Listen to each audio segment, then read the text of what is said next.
Kurnool collector office ఎదుట DSC అక్రమాలపై YCP SC విభాగం ఆధ్వర్యంలో నిరసన కార్యక్రమం చేపట్టడం జరిగింది. నిరసన కార్యక్రమాన్ని ఉద్దేశించి పార్తే వెంకటేశ్వర్లు మాట్లాడుతూ గత డీఎస్సీలో అక్రమాలు జరగడం వల్ల ఎస్సీ అభ్యర్థులు మరియు పేద, బడుగు, బలహీన వర్గాల అభ్యర్థులకు తీవ్ర నష్టం జరిగిందని వెంకటేశ్వర్లు ఆవేదన వ్యక్తం చేశారు. డీఎస్సీలో స్పోర్ట్స్ కోటా కింద అర్హులైన అభ్యర్థులకు న్యాయం చేయాలని కోరారు. డీఎస్సీ అక్రమాలపై సీబీఐతో విచారణ చేయించాలని డిమాండ్ చేశారు. గురించి మేమంతా కలిసి ఈరోజు జరుపుతున్నటువంటి ధర్నా కానీ ఈరోజు జరుపుతున్నటువంటి ర్యాలీ కానీ అందులో మేము ఖచ్చితంగా డిఎస్సీలో అక్రమాలు జరిగాయని నమ్ముతున్నాం.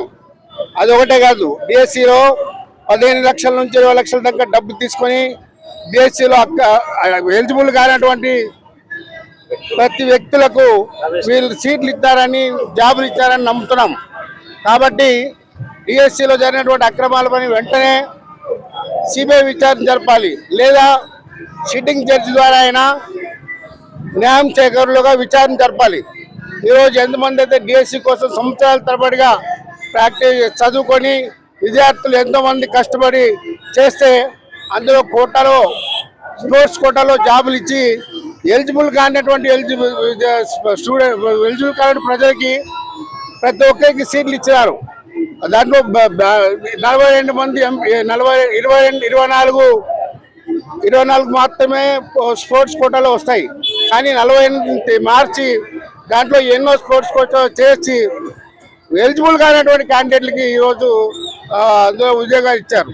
కాబట్టి డిఎస్సీ అక్రమాలు వెంటనే ఖచ్చితంగా సిబిఐ విచారణ జరపాలని మా యొక్క విజ్ఞప్తి.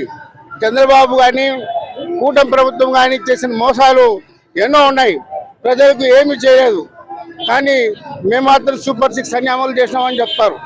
కాబట్టి ఇట్లాంటివి ఎన్నో ఉన్నాయి. కాబట్టి వీటన్నిటిపైన మాకు ఈ కూటమి గవర్నమెంట్ పైన నమ్మకం లేదు. కాబట్టి ధర్నా చేయాల్సి వచ్చింది. ఇచ్చేదాన్ని నా పేరు వెంకటేశ్వర్లు, ఎస్ఎస్ఎల్ జిల్లా అధ్యక్షుడు, కర్నూలు జిల్లా అధ్యక్షుడు.